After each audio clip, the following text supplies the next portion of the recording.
Здравствуйте, это Лавка Сороки и я, Татьяна Паламарь. Мы хотим поговорить о таком камне, как александрит.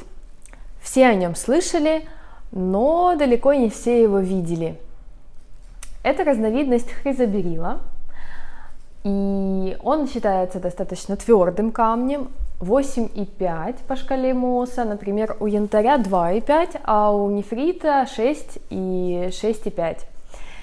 И главная его особенность то, что он меняет цвет. Это считается камень цвета между рубином и изумрудом. Впервые он был обнаружен в 1834 году. Это был год совершеннолетия Александра II, и в честь, собственно говоря, Александра II он и был назван александритом. Изначально было известно только одно месторождение этого камня на Урале, поэтому он считался настоящим камнем русской роскоши, но потом нашли подобные месторождения и в Индии, и в Шри-Ланке, и в Бразилии. Так что же такого особенного в этом камне? Почему он меняет цвет? Причем как? Он меняет цвет с рубинового на изумрудный, то есть цвет зеленого рассвета и красного заката. Это обусловлено особенностью строения его решетки.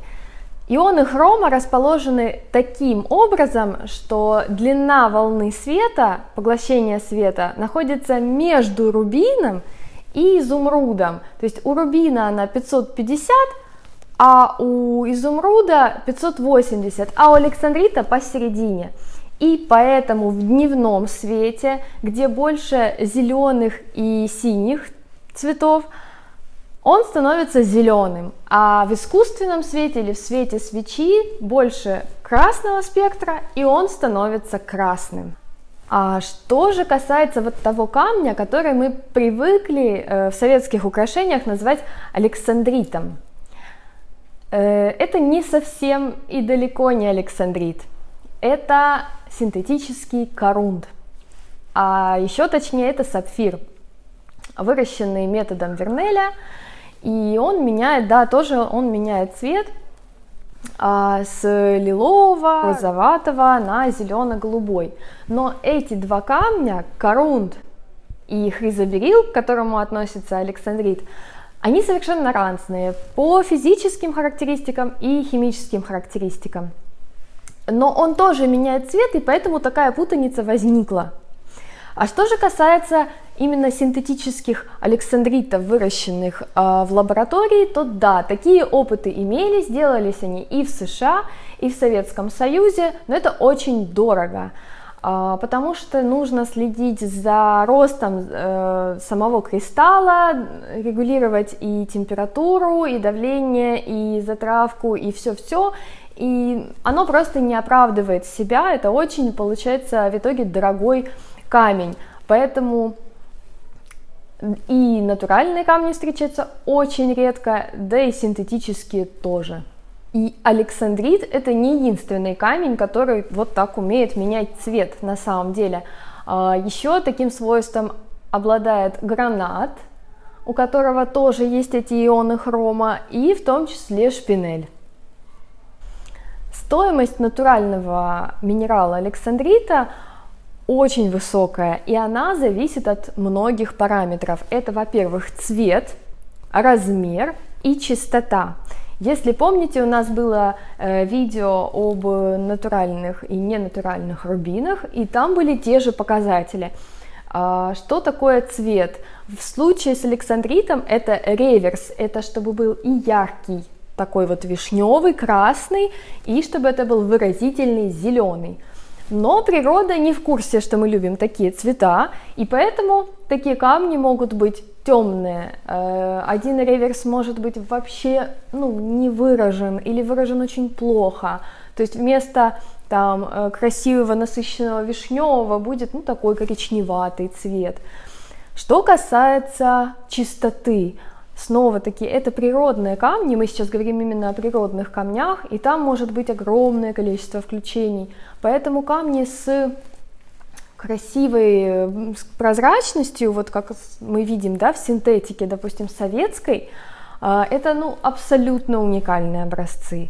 И они не продаются ни в каких особо магазинах, и это они разве что есть в музеях или в каких-то коллекциях. А так, чтобы их просто зайти в магазин и купить, это невозможно. А теперь, что касается размера. Цена александрита за карат может варьироваться, начинаться от $5000 всего за карат, а они зачастую даже и не бывают больше. То есть камень, который и чистый, и с красивым реверсом, и он и вишневый, и рубиновый, и изумрудный, и еще и он около карата, это будет действительно большая сумма. Зачастую натуральный александрит гранят таблицей, либо бриллиантовой огранкой формы капля. Это помогает показать максимально его цвет, его реверс, в том числе иногда может быть огранка кабошон, но кабошон в принципе распространена для хризоберилов, для вот этой группы, особенно если они с эффектом кошачий глаз. Также считается александрит вдовьим камнем. Это в целом логично, потому что тот, чьим именем назван был камень, в 1881 году был убит. И после этого стали считать, что вот его обязательно нужно носить в паре, то есть, допустим, кольцо дополнять какой-то подвеской. В том числе достойной компанией александриту считается 2 бриллианта по бокам, которые символизируют главные заслуги Александра II. Это отмена крепостного права и реформа судопроизводства. Но в итоге за камнем таки закрепилась слава траурного, и его носили именно русские вдовы.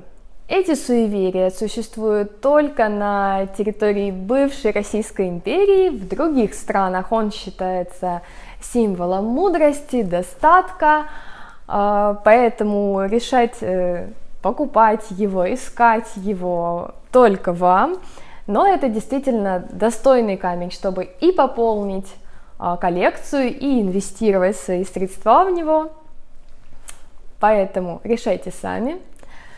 Спасибо, что смотрели, подписывайтесь на наш канал, ставьте лайки. До новых встреч!